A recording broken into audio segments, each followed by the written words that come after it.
Greetings YouTube, Simon here, welcome back to the channel, and yes, another video on the controversy surrounding the Final Fantasy VII Remake leaks. We do have an official response from Kazushige Nojima over at Square, and we'll also be looking at the release window timing for the demo that is currently up on PlayStation Network but unavailable to the general public. Now, just to clarify, I'm going to be talking about the leaks in terms of their existence and, just having a conversation about how this could have happened. I will not be talking about the content of those leaks in this video, so this is a spoiler-free video. However, be warned about the comment section. The video is spoiler-free, and I would ask you guys who have read the leaks not to post spoilers down in the comments, but obviously, if you're going to be going down to those comments, people may still do so. I want to just also thank the mods for taking care of the spoiler comments on the last video. I really appreciate that, guys, but obviously deleting comments does take time. We don't get to them immediately, so just be aware of that if you're visiting the comments section, not only in my video, but also just pretty much all over the internet. The leaks are out there now in the wild, and there's no controlling that, unfortunately. I don't put myself under any illusion, personally, that I'll be able to avoid the leaks and the spoilers all the way up until March. I will just see how things go, do my best. That's all we can do at the end of the day. And either way, I'm determined to try and have the best possible experience with the Final Fantasy VII Remake. I've been waiting 22 years for this game, and the leaks are not going to change that at all. So, first of all, I want to talk about the official response here. It's a very brief response, a tweet by Kazushige Nojima. First of all, of course, the response does confirm the leaks, that they are true, but that was not under any shadow of a doubt, because of the fact, the nature of the leaks. They're not like some, weird internet source that's anonymous, that shared things from so-called from inside the company. This is actually taken directly from the official demo of the game. These have been data mined leaks, so they're as official leaks as official can get in terms of leaks. But what I want to ask first of all, it's a question that we're all asking, is how the heck has this happened again? Square are not new to leaks. This is something they are familiar with. We had a similar situation with Kingdom Hearts 3. Pretty much the entire game was leaked several weeks before the game was due for release. Square had to do a whole lot of PR apology work on that. We also had leaks for the Final Fantasy 15 release before that came out, and there's probably been other games as well that I don't particularly follow. But the point is, this isn't a new thing. Square know that security has to be red hot tight on these big releases, and once again they have failed to do so successfully. So how has this leak actually happened? Well, just in case you're not in the know, what's happened is that the demo for Final Fantasy VII has been uploaded to the PlayStation Network. Now, there's a lot of speculation because that demo hasn't yet been released to the public, whether that was intended to happen or whether something's been screwed up in communication, that demo has gone up to the PlayStation Network. We can't know any of the reasons for that, but it's up there. It's on the PlayStation Network. But here's the thing. The actual demo itself, the game, is about 10 gigabytes in size in its compressed uninstalled format. Once it's installed on a PS4, I think it's about 20 gigabytes. But the demo was uploaded with about 70 gigabytes worth of files in total, which means that about 60 gig of the upload was actually for all of the stuff that isn't included in the demo, everything that takes place in the full game after the demo finishes, which only covers the opening of the game. Which means that data miners pretty much immediately, once discovering this, have cracked the demo files, and all of the information from the full game is now making its way over the internet, including some very, very important story points, some character points, including new characters, new costumes. All of this stuff is now out there, and as you guys know, once it's out on the internet, it cannot be taken back. There is nothing to change that, nothing to stop that. It is done. The damage is done. So obviously the question comes to us, well, how the heck has this happened?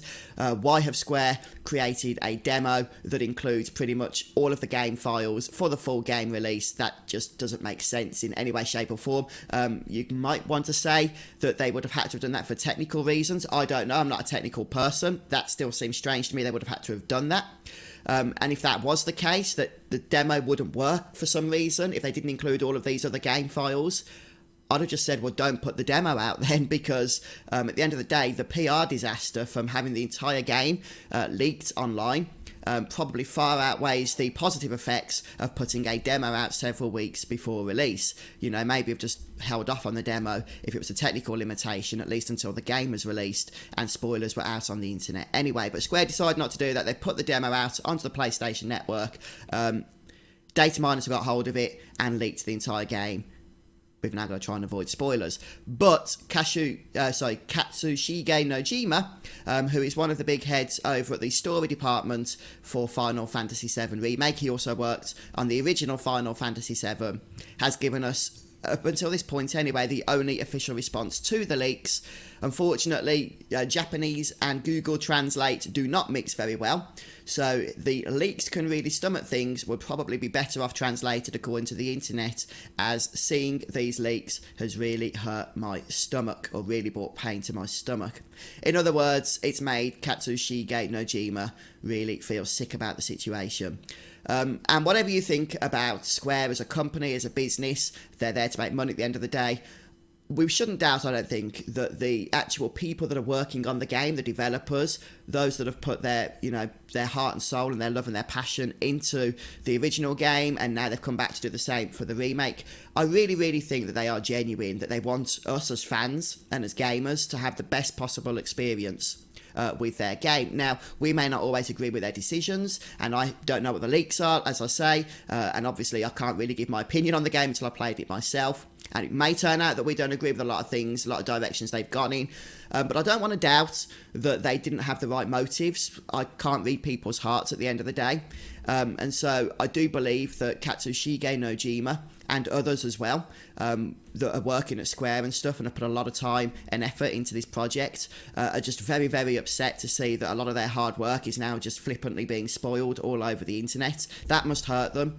But what I think we have to do now is just see how we can move forward, and Square, I think, really just needs to see how they can move forward, because as I say, the leaks are out there. That's not going to change. You can't delete something off the internet. It's there. The damage is done. But at the end of the day, Final Fantasy VII Remake, as anticipated as it is, and it is my personal most anticipated release of the year. I'm very much looking forward to playing it. It is still just a game at the end of the day, and whatever the game is, that isn't going to change by the existence of the leaks. So whether, we're spoiled or not, and I hope that we can avoid those spoilers, but even if we are, the game isn't going to change. So, I'm still determined to try and have the same experience with it, even if it doesn't get spoiled, to the fact that if it does, I still want to try and have the same experience. It is still just a game at the end of the day. And because it's the first of many, or possibly, hopefully the first of many subsequent releases of the Final Fantasy VII Remake, Square just really need to learn now from this experience so that they don't repeat it going forward. And once the games come out, everybody's playing it, then this bit of a sour episode can hopefully be, put to one side. And I don't want to say it'll be forgotten, because, like I said, we haven't really forgotten about the Kingdom Hearts 3 leaks. But hopefully, people will get over it and we can just all move on and enjoy the game. Now, in terms of the demo itself, which is up on the PlayStation Network, we've got a quote here from Alex Main, and this was brought to us on Reddit by Civilized Psycho. And Alex Main works for the KupoCon community group. I've not heard of it myself, but apparently this has connections with Square Enix. They do work with Square Enix, and so they have some inside knowledge about the various situations that are occurring with Square Enix, and in particular, they have some knowledge here of the Final Fantasy VII Remake demo. Now, Alex says here that they were already aware of the existence of the demo, even before it was, put up onto the PlayStation Network. Based on what he says here, I don't think Alex knew that the demo was going to be put onto the PlayStation Network this early, which is why he says here it seems like a good time to say that yes, we were aware of an upcoming demo, but to my knowledge, the release of the demo was still a few weeks away. Now, I'm not sure if that demo release date will be pushed forward, remain the same, or even cancelled altogether. So, yeah, clearly Square are not happy with the situation. It's possible. I don't know how this could have happened, if it is, but this is pure speculation, but it's possible that this demo was never intended to make its way onto the PlayStation Network. The fact that it has like 70 gigs of extra data with it for the full game, in an age of data miners, makes it a possibility that it was never ever intended to make its way onto the PlayStation Network at all. But how in the world would it even get on there if it was never intended to be there? There's so much to get through to get something onto the PlayStation Network, with agreements and deals with Sony, and everything has to be checked and double checked and triple checked.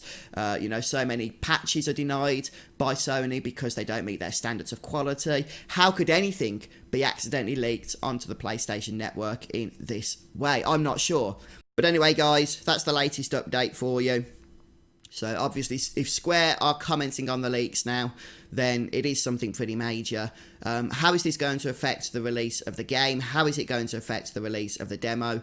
We're just going to have to wait and see. I do want the game to do well because I love Final Fantasy VII, and I want Square to continue to invest in the universe of Final Fantasy VII for selfish reasons. As a fan, I want to get more of it and I want to play more of it. And things like this, they don't help. So we'll see how it all plays out over the coming weeks, and we'll see perhaps further as to how Square are going to respond to it. But thanks for stopping by, checking out the video today, and have a wonderful new year. I'll see you in the next episode. Goodbye.